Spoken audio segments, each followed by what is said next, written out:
Bienvenue sur la chaîne Esprit MMA. Aujourd'hui, je vais t'expliquer comment faire pour progresser un peu plus vite quand tu démarres les sports de combat. Si jamais tu n'as pas fait de sport de combat depuis que tu es gamin ou que tu te lances, ou même si tu as déjà pratiqué, que tu veux t'améliorer encore plus, que tu veux vraiment progresser et voir une nette différence à la fin de l'année.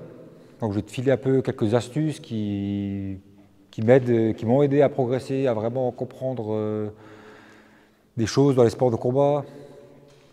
Et voilà, quoi. Donc c'est parti. Avant de démarrer, pense à liker, à t'abonner. On est de plus en plus sur la chaîne, donc ça fait vraiment plaisir, ça donne vraiment de la motivation et du courage pour continuer. Donc vraiment pour progresser en sport de combat, déjà en numéro 1, je te dirais vraiment de travailler tout ce qui est les fondamentaux, les bases.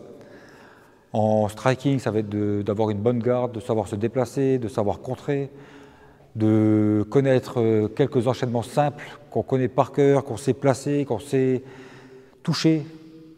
Pareil, au niveau du striking, pense vraiment à chaque fois que tu envoies une attaque, à toucher ton adversaire.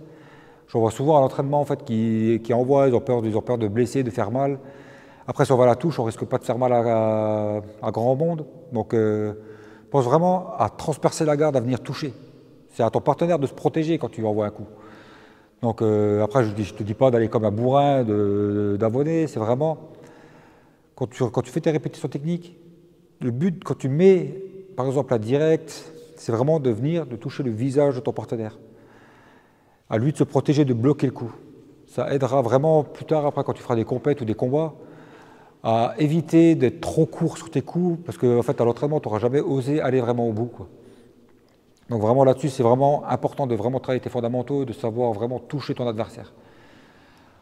Ensuite, pour ce qui est du combat au sol, au niveau des bases, c'est vraiment connaître chaque position, savoir sortir, défendre les positions, savoir prendre les positions, savoir les garder, que ce soit le dos, la position latérale, la montée, la garde fermée, savoir ramener son adversaire au sol. Après, par exemple aussi pareil sur les renversements, savoir composer derrière. Je vois souvent qu'ils renversent, une fois que c'est renversé, boum, on ne sait plus quoi faire. Donc vraiment, à l'entraînement, quand tu répètes tes techniques, par exemple tu bosses un renversement, boum, tu renverses, tout de suite tu prends une position à contrôle et vraiment va plus loin, vois vraiment la continuité de ton combat, même dans la technique. C'est vraiment important. Si maintenant, en répétant tes techniques, par exemple, on va travailler, je prends un exemple, tu travailles aujourd'hui la single leg, j'attrape mon adversaire en single leg, je le fais tomber, ben, c'est pas je le fais tomber et je le regarde, c'est je le fais tomber, boum, je vais le contrôler au sol. Je prends un genou poitrine, je prends une position latérale, je contrôle, une fois que j'ai contrôlé, je me relève et on recommence. Et vraiment aller au bout des actions, au bout des choses, ça va vraiment t'aider en fait, pendant les combats, les sparring, les compètes, que dès que tu fais quelque chose, en fait, tu auras toujours quelque chose derrière pour continuer, pour jamais être largué, pour avoir toujours des réponses. Ensuite, en deuxième position, je te dirais, pour progresser, ce qui est vraiment important, c'est d'avoir une bonne hygiène de vie. Fais attention à te coucher tôt, à te coucher souvent aux mêmes horaires. Après, le week-end, tu peux te coucher un peu plus tard, c'est pas grave, mais vraiment la semaine, avoir un rythme de sommeil, un rythme de vie régulier. Faire attention à ce qu'on mange, éviter de consommer trop de soda. Ça c'est, voilà, faire manger équilibré, manger à horaire fixe, pas manger trop, faire surveiller ton poids, essayer vraiment de rester à ton poids de forme toute l'année. Ça évitera que pour les compètes tu doives perdre trop de poids, que tu sois côté des coups de mou, que tu sois pas bien. Pareil, moi je suis pas trop pour le cutting, donc j'essaie toujours d'être. En général, à l'année, je suis à 2-3 kg au-dessus de mon poids de forme. Donc dès que j'arrive en compète, que je sais que j'ai un combat, en un mois, les 3 kilos ils sont perdus. Et le jour de la compète, je suis bien, quoi. Ensuite, en troisième position, si tu veux réussir à progresser, sois régulier à l'entraînement. Ça ne sert à rien de tartiner les entraînements pendant un mois, venir 5 fois par semaine, après pendant 3 mois on ne te voit plus. Au début, si tu n'as pas trop de conditions physiques, 2-3 fois par semaine. Si tu as un peu plus de conditions physiques, tu peux en faire 4, 5, 6, 1 par jour, si ton corps y tient. Mais il ne faut pas négliger ton temps de récup non plus, pas que tu te blesses. Mais être vraiment régulier et venir toutes les semaines à l'entraînement, à la salle, apprendre les techniques, répéter, faire tes combats, faire les sparring à thème. C'est vraiment important pour vraiment progresser, pour vraiment avoir une continuité dans ton apprentissage. Voilà, ensuite, pour progresser, ce qui est aussi bien, à l'entraînement, il faut tourner avec les gens qui sont plus forts que toi techniquement, parce qu'ils vont te faire galérer, ils vont vraiment te pousser dans tes retranchements, ils vont vraiment te faire galérer, ils vont te faire travailler tes défenses. Donc travaille avec les gens qui sont plus forts, mais, parce qu'il y a un mais, il faut aussi travailler avec les gens qui sont moins forts que toi. Pour essayer avec eux, tu pourras travailler tous tes placements techniques, tes soumissions, travailler tes enchaînements, travailler tes amenés au sol, parce que tu auras peut-être plus de contrôle, plus de confiance. Et une fois qu'avec eux, c'est maîtrisé, là, tu pourras après tenter de faire ça sur des gars qui sont plus forts que toi. Si après, ça passe sur des gars plus forts que toi, en compète, ça passera aussi. Mais il faut vraiment tourner en fait, avec tout le monde à l'entraînement. Et il ne faut pas dire, voilà, bah, lui, il est moins fort, non, j'ai pas envie, je vais me faire chier. Non, en fait, tu vas tourner. Le fait que toi, tu sois plus fort que lui, bah, tu vas l'aider à progresser. Lui, il va t'aider à progresser parce que tu vas pouvoir travailler tes placements, travailler différemment, travailler peut-être avec moins de force, travailler plus techniquement.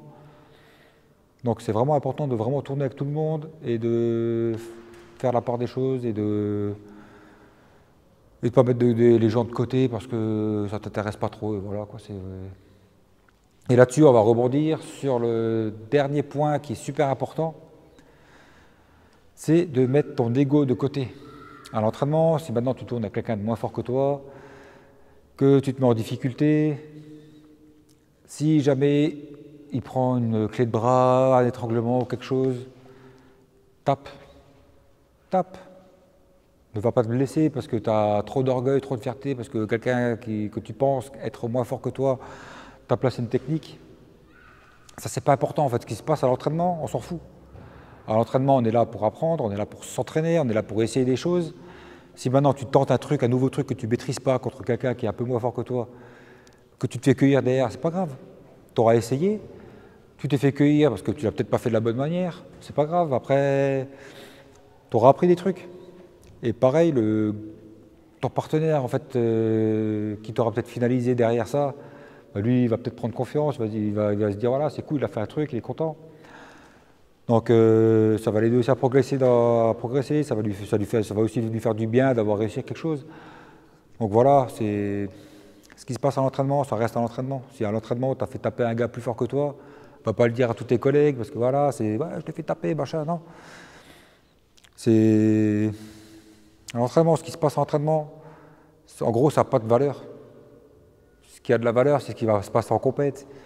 C'est les résultats qu'on va avoir, c'est voilà. Et après, si on veut vraiment, si ton but c'est vraiment de faire des compètes, de performer, d'avoir des titres et autres, donc laisse ton orgueil de côté, progresse à l'entraînement, tente des choses. Parce que j'en vois beaucoup en fait qui par orgueil, qui ont trop d'ego en fait à l'entraînement, ils gardent toujours le même jeu, ils font toujours les mêmes choses. Donc en fait, ils restent forts dans ce qu'ils savent faire, mais ils ne progressent pas dans ce qu'ils ne savent pas faire. Donc après, quand ils vont en compète, leur jeu, à la place d'être comme ça, ben, il est comme ça. Et je trouve ça dommage, quoi. En laissant son orgueil de côté, en fait, on peut travailler tellement de choses. Bon, l'entraînement, toutes les semaines, j'essaie des nouvelles techniques. Toutes les semaines, j'essaie d'intégrer de nouveaux trucs à mon jeu. Après, ben, j'ai mes élèves, ils ont tous ceinture blanche en jiu-jitsu. Des fois, il y en a qui me font taper. Voilà, ça arrive. Et c'est pas pour ça que je suis dégoûté ou autre. Moi, je suis content pour eux parce qu'ils ont réussi à placer des belles choses. Je vois qu'ils progressent aussi. Après, si eux progressent, qu'ils deviennent plus forts, qu'ils commencent à me poser des problèmes, en fait, je suis content parce que je sais que si eux deviennent plus forts, ils vont m'aider à progresser aussi dans mon jeu. Ils vont me poser des problèmes, ils connaissent après mon jeu par cœur, donc après, moi, ça va me forcer à réfléchir, à tourner différemment aussi. Donc voilà, c'est vraiment le plus gros pour vraiment progresser, c'est vraiment de mettre son orgueil de côté.